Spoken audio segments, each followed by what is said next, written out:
welcome everyone. A good afternoon to all those who are joining us from the East Coast. Good morning from those from the West Coast, and good evening for all of those who are joining us from Roma and Europe.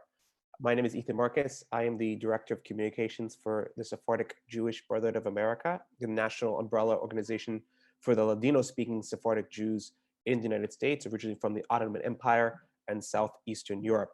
We're so excited to have you here today for a special session with Rabbi Amedeo Spagnoletto, who is currently the director of the Museum of the National Museum of Italian Jewry and the Shoah in Italy.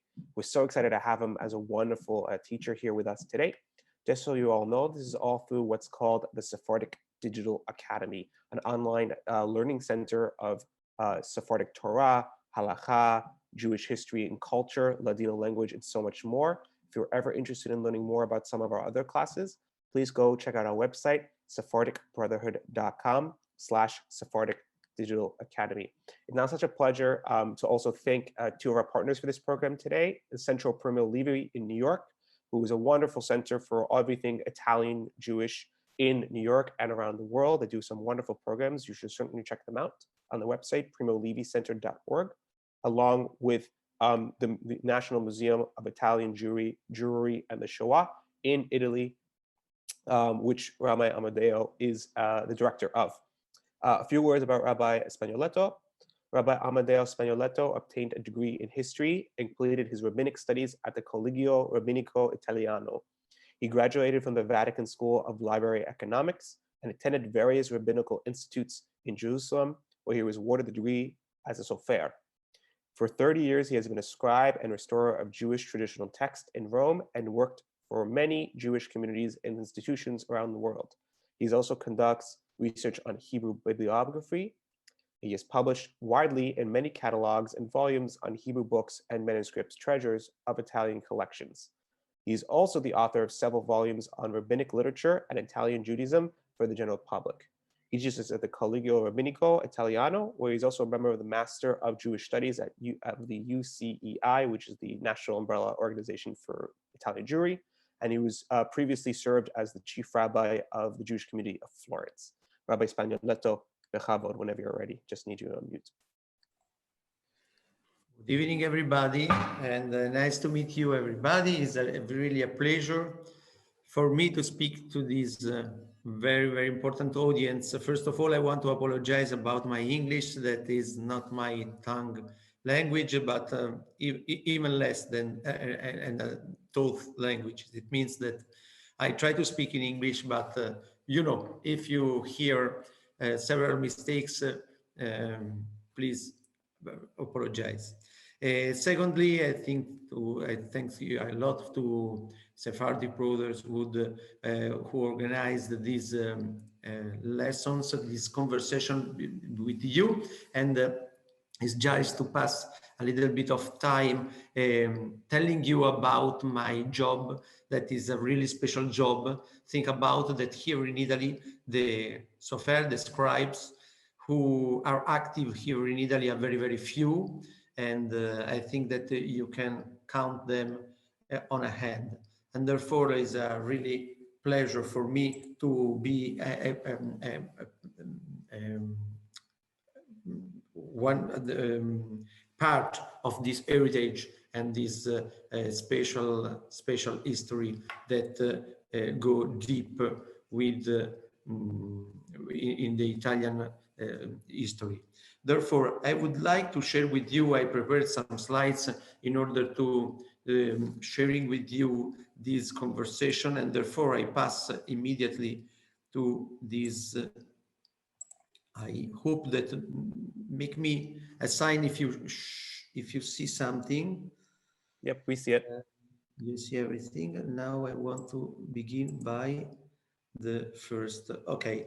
Now what you have in your front of you, you have something that perhaps you are not so familiar, but is the introducing of the revival of ancient traditions that were very, very familiar here in Italy. And after, in the last centuries, we lost them. Here, for example, you have a new parchment for the blessings of Purim, of one Megillah, that I remake them exactly as were inside one ancient parchment that lost them. The traditional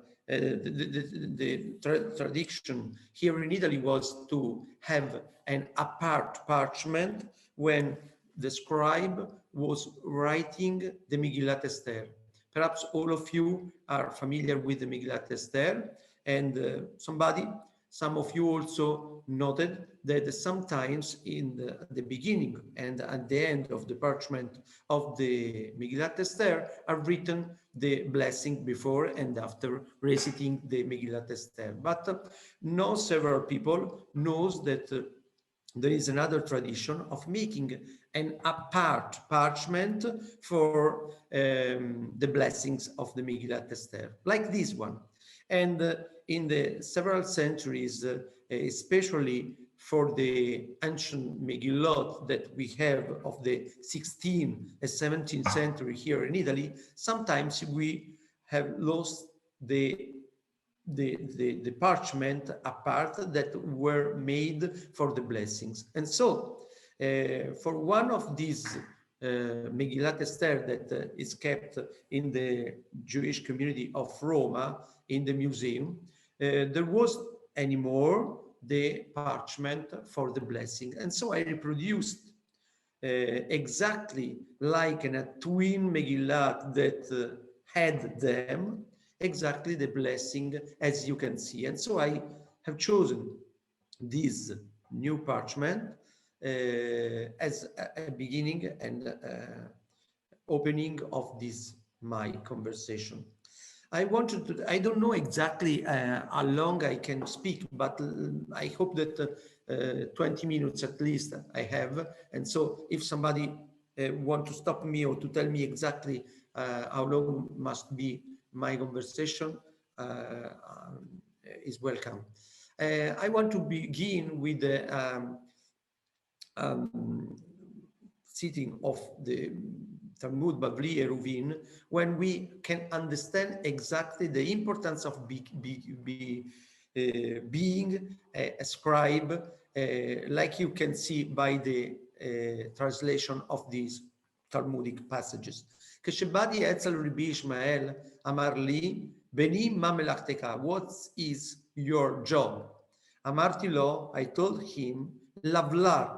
That is interesting, this word lavlar, that is a synonym of scribe, of sofer, come from Latin. Lavlar is labellarius, the people who make the libellus, the libro in Italian. It means exactly the manuscripts at that time. And so lavlar ani is not an Hebrew word, is a Latin word, lablar, ani. Rabbi Meir told to Rabbi Ishmael that he was a lablar, a scribe. Amarli, he told me, Beni, my son, Eve Zair, be careful in your job. Shemelachtecha melechet shamayim, because your vocation is heavenly service, melechet shamayim.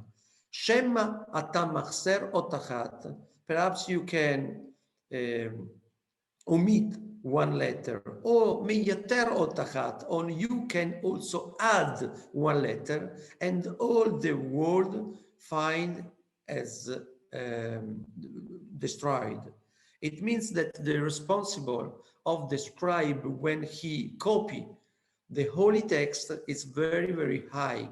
He can omit something or to add something that is not previewed, and the chain of the tradition is interrupted, or is passed to another generation without careful. And therefore, this is the first thing that I wanted to share with you, highlighting the responsibility of the scribe.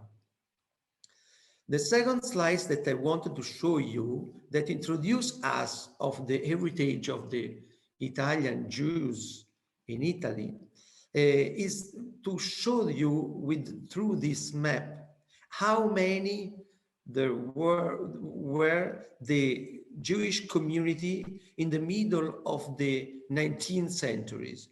You are perhaps familiar with the big communities like Roma, Firenze, Livorno, that also highlighted in this map because they had a high number of members. But there were a lot, the kids of other small communities with their synagogues, with few members that also hold a lot of manuscripts, and inside their synagogues other treasures, and among them Sifrei Torah.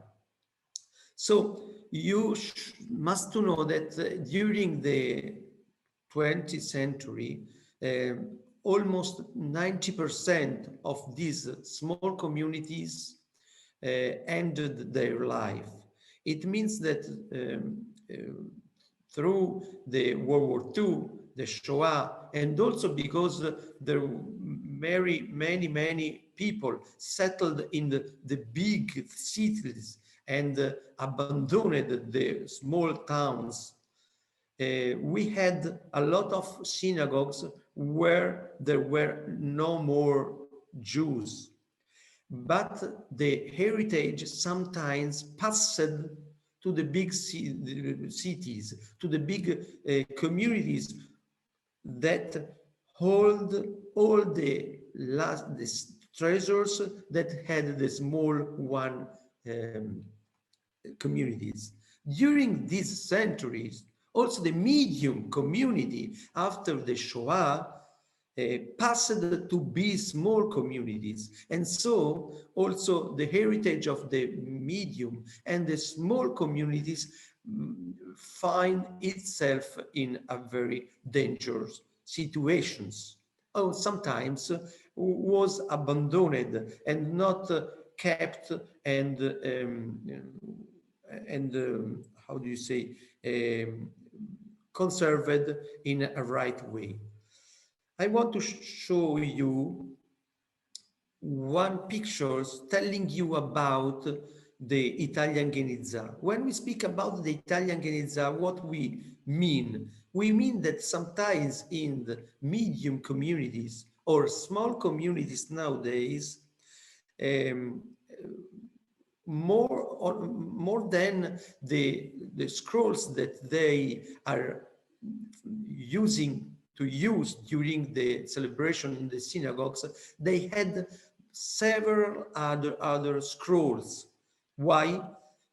And now I try to show you the reason that several communities hold a lot of scrolls, much more than the number that they necessitated for the celebrations and the evening in the synagogue.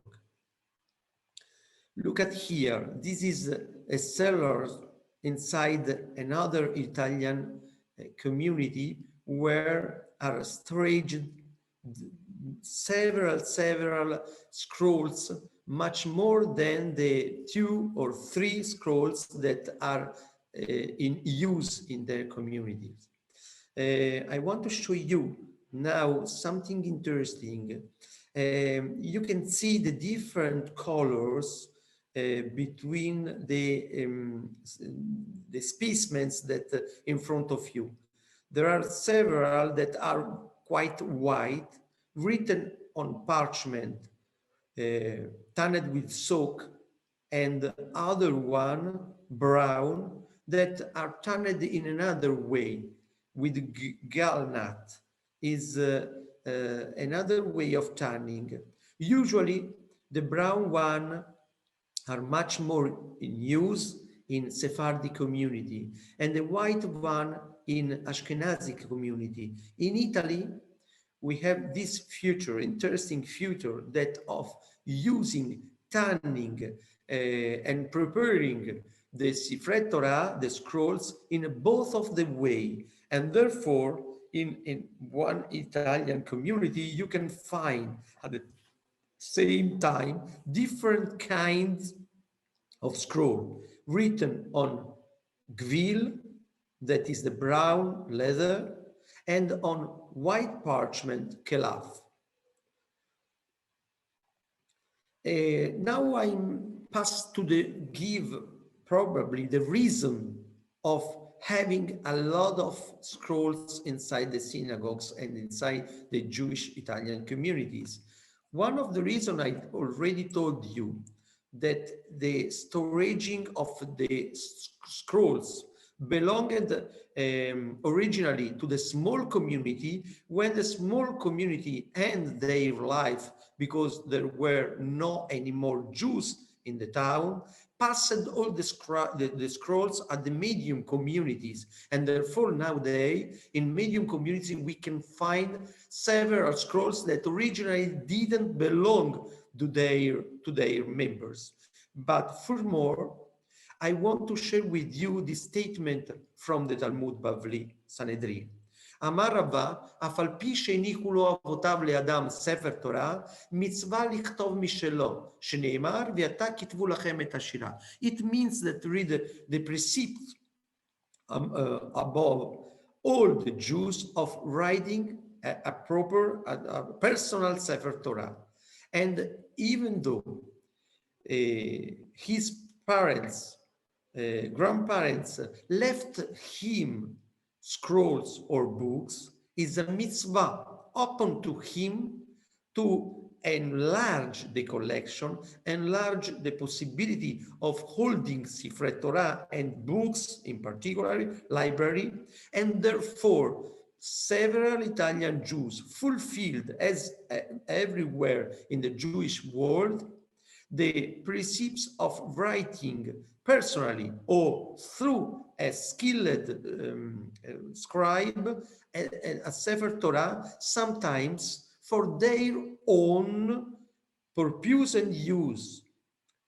We have several dedication of Sefer Torah during the 17th and 18th century, due to the, and also in the 19th century, to the medium, small, and big community, with a statement like this. This Sefer Torah originally was kept in our house, but we put it in synagogue, even though the continue to be belong to this particular family. It means that in a particular point of the Jewish history, the families finished to keep their scroll at home. Sometimes the homes were also the places where they're davening with minyan, and therefore they need the Sefer Torah. But during the emancipation times, they didn't want to keep at house anymore the scrolls, and so they passed them, they put them in the Holy Ark, in the shared community, in the shared synagogues.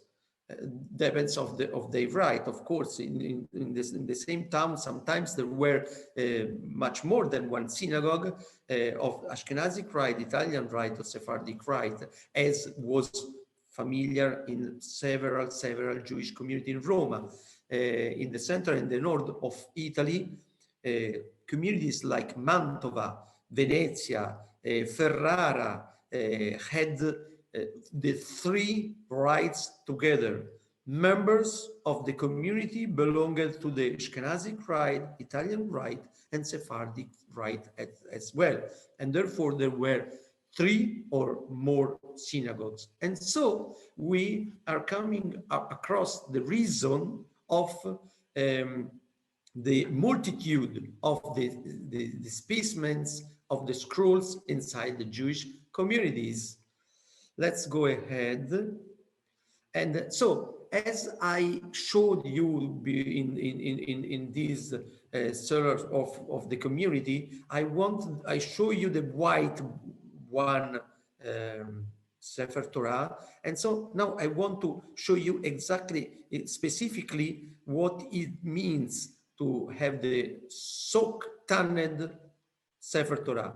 The parchment come to be very thin, wide, and also the shape of the letter, as you can see, is quite Sephardic, but with specific differences and features that can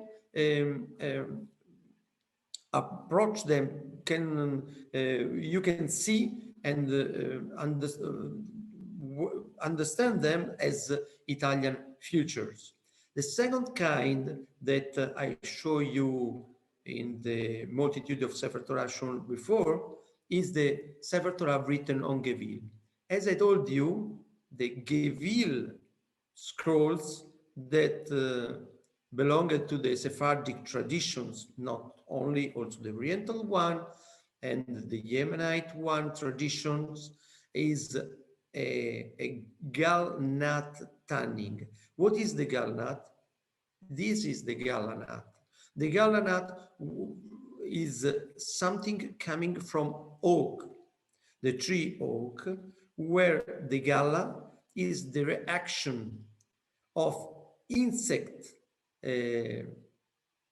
coming on the trees, and so the trees reacted to the presence of the insects in growing this kind that is not the fruit. It's not the fruit of the oak, but is the gala. And inside the gala, we reach the maximum high percentage of tannin. That is the most important ingredient of two things essential for the Sefer Torah, for writing Hebrew. That is the tanning of the leather to obtain the gevil, and secondly, for doing the ink. For doing the ink, we use the galanat together with water, boiled water. Therefore, you can understand how is important the galanat in this profession. Showing you the peculiarities, the features of the Sifrei Torah, I want to show you on your left, I think that is also your left, you see the white scripts that had features exactly like Ashkenazic medieval scrolls. On your right, you see the sewing and of the scroll, the brown scroll, that is exactly one of the specimens of the Sephardic world. I wanted to show you together to see the differences that lived together among the Italian Jews. When I catalog and I restore Italian scrolls, I can find together both of the scripts, and something very, very peculiar here in Italy, because in other European community, the most of the times you can find collections of Ashkenazic scrolls or Sephardic scrolls, but together both of them is very, very hard to find. And in opposite is very, very common in Italia. Furtherly, with this scroll, I want to show you something that was not written in Italy. By the features of the script, we can say without doubt that this scroll was not written in Italy, but in the Central Europe during the 16th century, perhaps the beginning of the 17th century. Nevertheless, I found it inside an Italian collection, and this says us how several Jews or the Italian Jews commissioned to write Torah scroll from outside and after were imported in Italy, or with the moving people settled in Italy from the Central Europe, or sometimes just because the providing the supply of the Torah scroll was much more extended in other country, and therefore they were supplier of the Torah scroll to other community as well as Italian one, and therefore this scroll we find in Italy.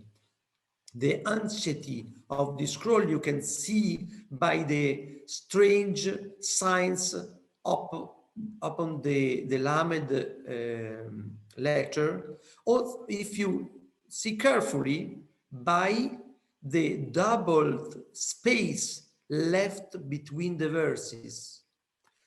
I don't know if you see my cursor, but if you see here, you see a double space. Also here, a double space.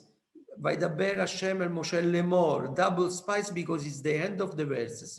Nowadays, our scrolls don't keep anymore the double space between the verses. Let's go ahead. Now, to be in the path of the Italian heritage, now I'm passing to explain you my job, my nowadays job, actual job. And in order to restore ancient Sifrei Torah, on making other kind of holy script like mezuzot, tefillin, ketubot as well, or as I told you, to restoring ancient Sifrei Torah, I want to keep the original way of tanning the parchment. But as you know, for be suitable for the holy use, the parchment must be tanned by a Jew in a particular way, and therefore I go to the tanning houses to tan the leather by myself, reciting the statements that the rabbis told us to say and to keep, in order to make the leather holy enough for using to restore Sefer Torah or to write mezuzot, tefillin, and so on, in order to use not standard parchment tanned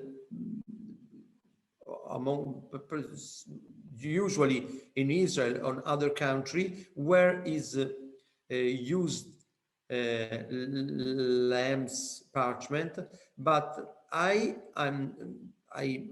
using to tan Italian parchment as was familiar and traditional in the past centuries. This was my privilege.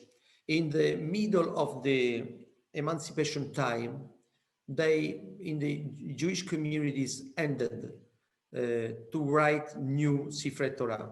The reason perhaps is first the secular way of living the Judaism, and secondly, as I told, the big quantity of the scroll at that they had to fulfill the celebration in the synagogues. But I had the privilege of being the first here in Italy on Italian parchment, using the traditional way of writing to write a new Sefer Torah in an Italian way, and also with Italian addobbamento. It means with the me'il and the crown, the rimonim and the tas, made exactly as was traditional here in Italy. One decade, sometimes here in Italy, a couple of decades ago, and I continued to be a scribe here, as Etan told you, in the last 30 years, and I wrote other Sifrei Torah, restored ancient Sifrei Torah, in order to give a revitalization and revival to the Italian heritage. Oh, this is an interesting experience that I had the privilege of having on my head. Sometimes I am called to Jewish communities. Properly, the Biella One community is one of the most the smallest community here in Italy, and in order to catalog their collection of the scrolls. Among this collection of scrolls belonging to the Biella community in Piedmont, in the north of Italy, I found something very, very special. I saw among them an ancient scroll that I supposed to be very, very ancient, but I didn't know the age. I suppose it was of medieval age, but I want to test it with the carbon 14, and I found it, as I was supposed, written in the middle of the 13th centuries. The speciality of this specimen was that no one parchment was changed, was replaced. Usually in the ancient Sifrei Torah, several times is normal that during the several centuries, especially in the ancient one, some parchment were replaced. Why? Because sometimes the parchment is unfitable anymore for the reading, and therefore is replaced and sewed new to the other parchment. The special things inside this scroll was that no one parchment was replaced, and in average was conserved in a very, very good condition, and so was fitable for a restoring work. Together, we decided that we wanted to restore it and to give it back for the public use in the synagogue.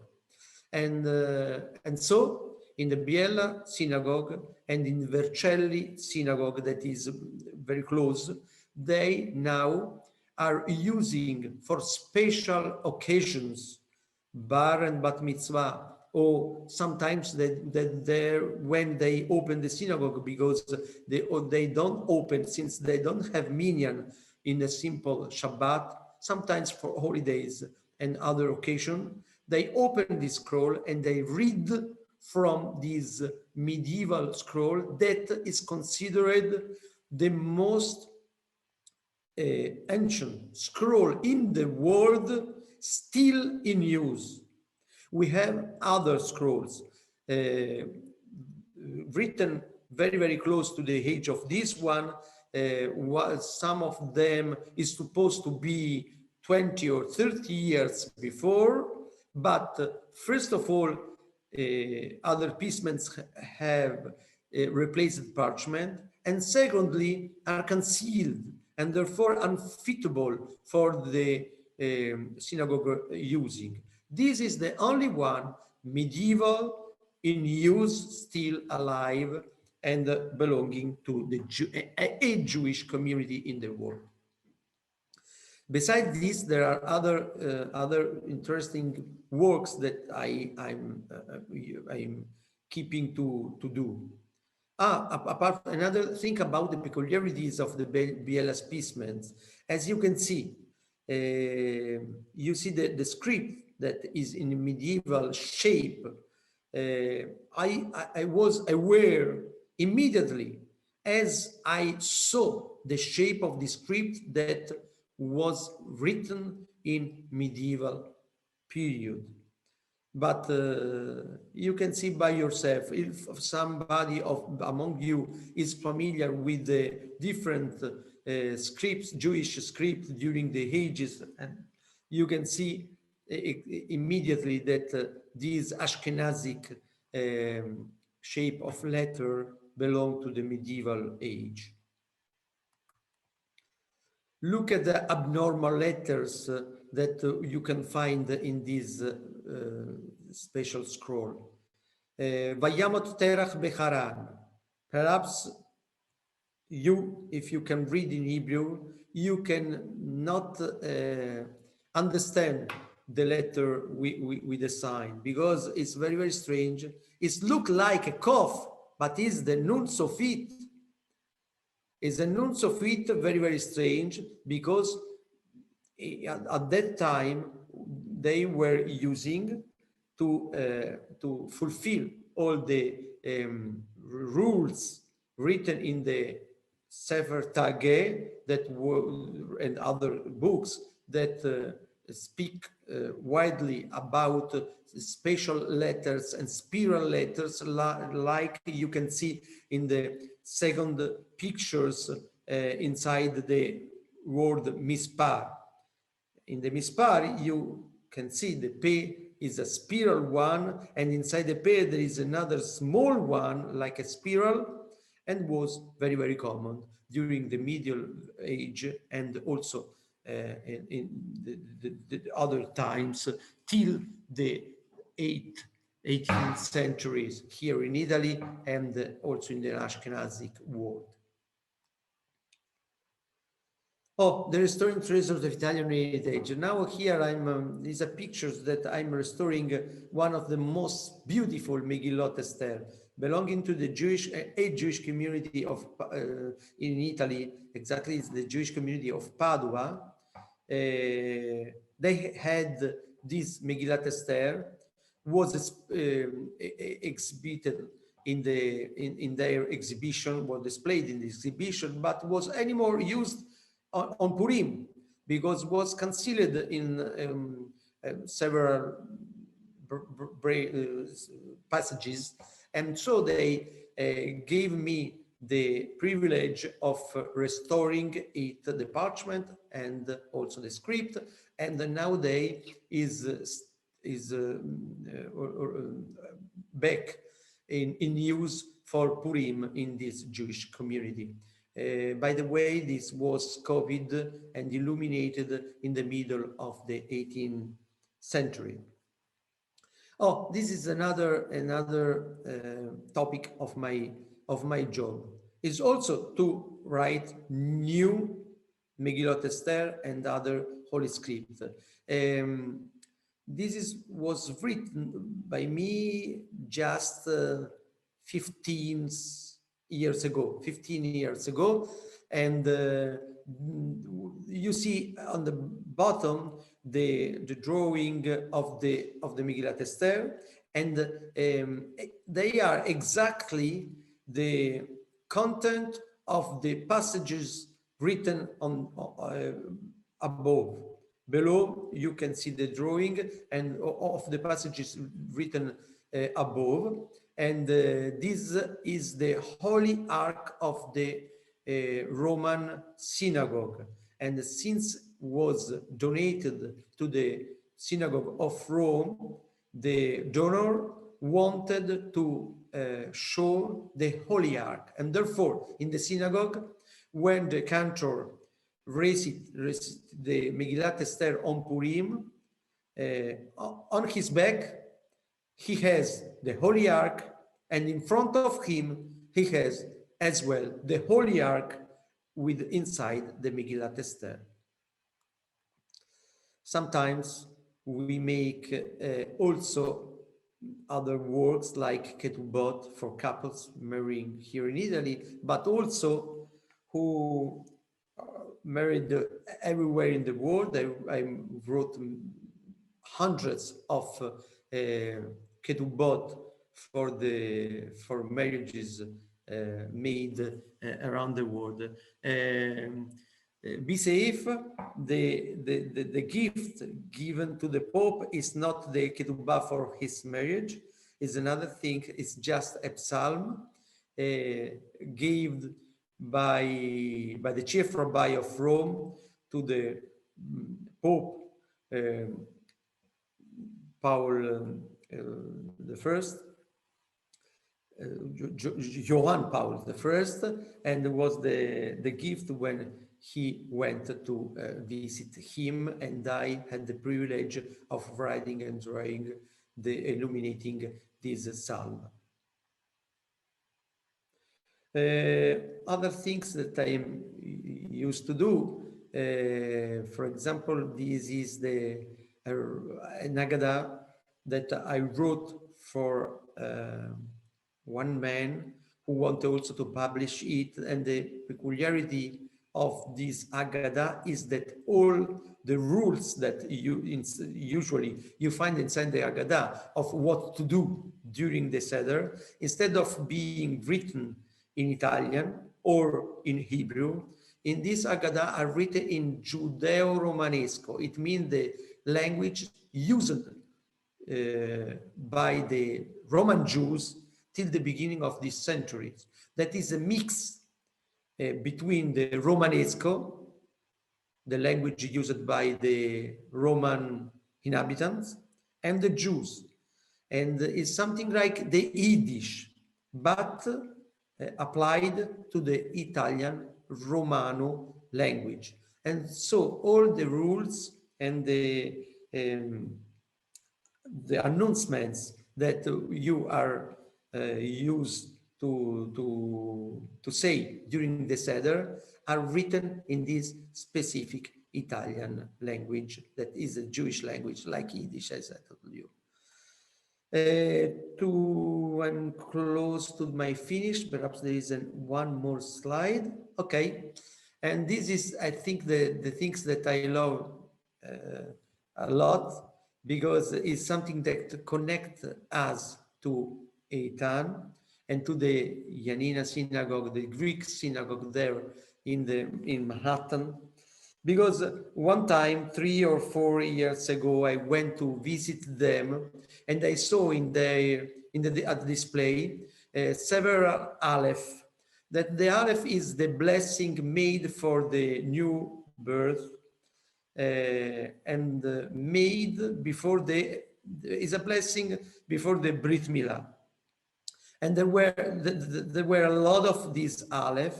Inside the aleph is written several names of angels, the first part of the Shema and other blessings, but all of them belonged to ancient Greek persons, and were at the display there at the Yanina synagogue.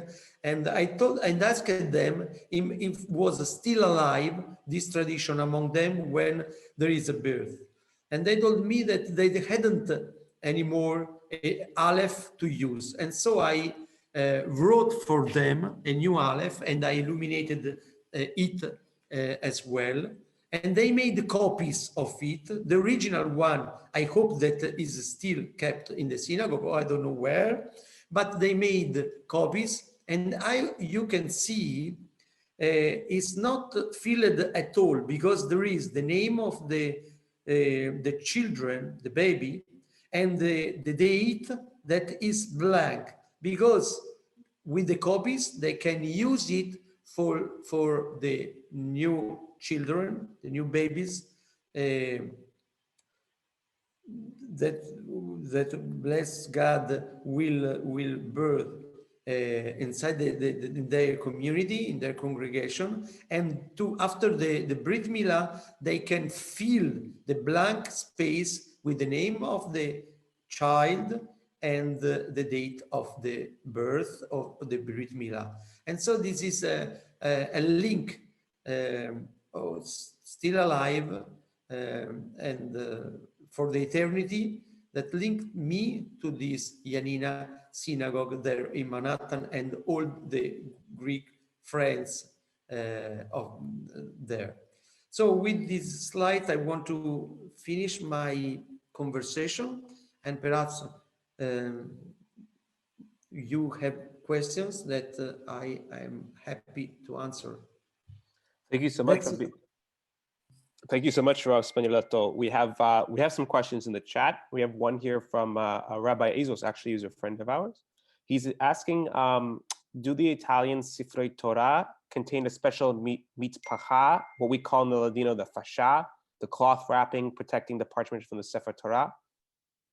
again, if we use well, yes, with the mappa, of course, we are still using the mappa exactly when we were using in the past, and now there is a very big revival, and in the last time they used the simple mappot of with towels, simple towels of fabrics without embroidering anything, but in the last decades, in these last years, began a new revival of the tradition of embroidering the arm of the families and the dedication. And so, of course, it's very, very vital, the tradition of the mappa, of wrapping it inside the fabric. And as a follow-up question, do you see a difference for the mappa between the Sephardic and the Ashkenazic Sifrei Torah in Italy? Not at all. I think that originally the mappa came in Italy, was very, very simple, the mappa. If I wrote a book about the Roman mappot, and the beginning of the mappa, of wrapping the Torah scroll with textile, was very, very simple. A white textile with very, very simple embroidering. After, with the arriving of the Sephardic people, and in the 17th and 18th centuries, we have a very, very evolution and enriching always much more of the mappa, and coming to be a real symbol of the richness, as both the community and the richness of the donors who donated the mappa and the Sefer Torah to the community. After, like everything, and like, and I as I told you about the Torah scroll, when ended the tradition of writing the Torah scroll together, ended also the tradition of embroidering and making very, very rich mappot. Remained the rule of don't touching with the hand the Torah scroll, and so we had the mappot, but the mappot were very, very simple at the end.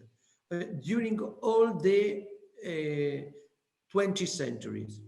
At the last 20 years, there is a very big revival of it. Another question here. Could you just remind the audience what the composition of the ink is to write their Torah? I try. I'm not sure that I have all the words in English to explain you, but it's water, of course, galanot, goma arabica, Arabic gum, I think, and sulfato di rame, that is, I don't know how you say this. I can check how you say sulfato di rame. Let me to see in English. Sulfato di rame in inglese. Copper sulfate. Copper sulfate. With copper sulfate together, these are the three main ingredients of making ink. And also the ink I keep to do by myself. I don't buy a prepared ink in Israel, but is very easy. The reason, because since I have to restore ancient Sifrei Torah, I have to try to make them with different ingredients and recipes, different kind of ink, till I come across the fitable ink for restoring this specific Sefer Torah. Why? Because my job is well done as much you can see my integrations at the end of my job. As much you can understand the integration I made and the filling the letter, concealed letter that I had to do in unfitable Sefer Torah, as much was made a good job. Another question here on the ink. Is the ink absorbed by the parchment when you write? Depends a lot. This is the difference. There is one question. Sometimes I come across several specimens of Torah scrolls that even though they have centuries, they are still not concealed and with a very live and fresh ink. Sometimes I find a Torah scroll written just, I don't know, 50 years ago, already concealed. And the reason is the intersections and the relation that make the ink together with the parchment. The percentage, the level of absorbing the ink by the parchment or the gevil, and the relation, chemical relation made between the leather of the parchment and the ink determine the level of conserving the Sefer Torah itself. Could you speak about, there's a question here, can you speak about the details on the lameds in the words Shelach Lecha on the imported Sefer Torah slide? Yes, okay. I just quoted the Sefer Tage. There is a very ancient, medieval, but by tradition is also much more ancient than medieval. That is a tradition that is quoted by Ramban, Nachmanide, and Beta Bechira, and other rabbis in the Middle Age about the tradition of making the letters in a specific way, because by the way of making the letters, there are interpretation on the passages of the Torah and also on each letter of the Torah. This tradition was transmitted by a scribe to another scribe, by generation to another, during all the ages till the 16th centuries. And so we find, specifically in Italian Torah scroll, but also in the Sephardic one, in the Yemenite one, the fulfilling of all the rules established by the Sefer Tage and other traditional works like this one, transmitted by generations. Happened that in the 16th and 17th centuries, this tradition were a little bit corrupted. And therefore, we have several scholars telling to the scribes and advising them to, if the tradition is corrupted in their hand, to interrupt of using this tradition and to just keep of writing and copying the letter as they are normal. And therefore, you see during the 16th till the 18th and 19th centuries, different kinds of writing. This Torah scroll that I show you is not so ancient. It's of the 16th or the 17th centuries, when in other parts of Europe, also in Italy, or for example in Morocco, or I think also in Greek or another community, already they gave up the tradition of writing the letter in such ancient traditional way.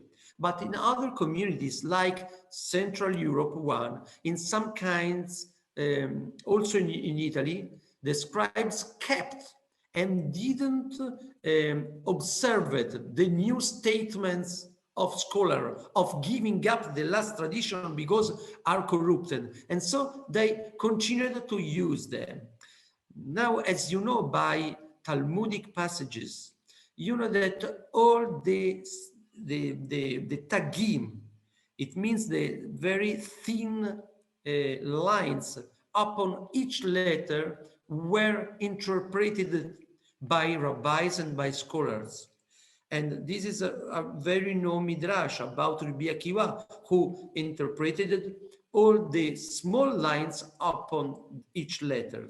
And in such way, also the different manner of writing the specific and abnormal letter considered about these medieval works. And therefore, you can find such abnormal letters inside the ancient scrolls. We have time for just one more question here. Rabbi, do you do all the artwork and illumination in addition to the calligraphy just yourself, or do you also work with others sometimes? It's a good question. In the majority of the types of the illumination, I make the subject. I think the subject. I make the design, and after I have a wide number of collaborators who also not Jewish, that received from me the details of the design and the illumination, the project, and after I follow them step by step till the end of the illumination. Therefore, simple illuminations I make by myself, but I don't want to dedicate and focus myself on the illuminations, because as I told you, there are a lot of illuminators in Italy, but scribes are very, very few. And so I want to dedicate myself and focusing on the writing instead of illumination. With that, I think that's all the time we have for today. But I want to take the moment and thank Rabbino Amedeo Spagnoletto so much for being with us today. Thank you so much, Rabbi, for taking the time out to speak with us. Thank you all for joining us for today's noontime, if you're on the East Coast, workshop. Rabbi Spagnoletto will be back in a few weeks. We'll be talking about the Jewish history of the Roman Jewish community. So it should be a really wonderful discussion as well. Thank you all so much, Rabbi. Thank you so much for your time today. Thank you for having me. Thank you, Hayden. Bye. Take care.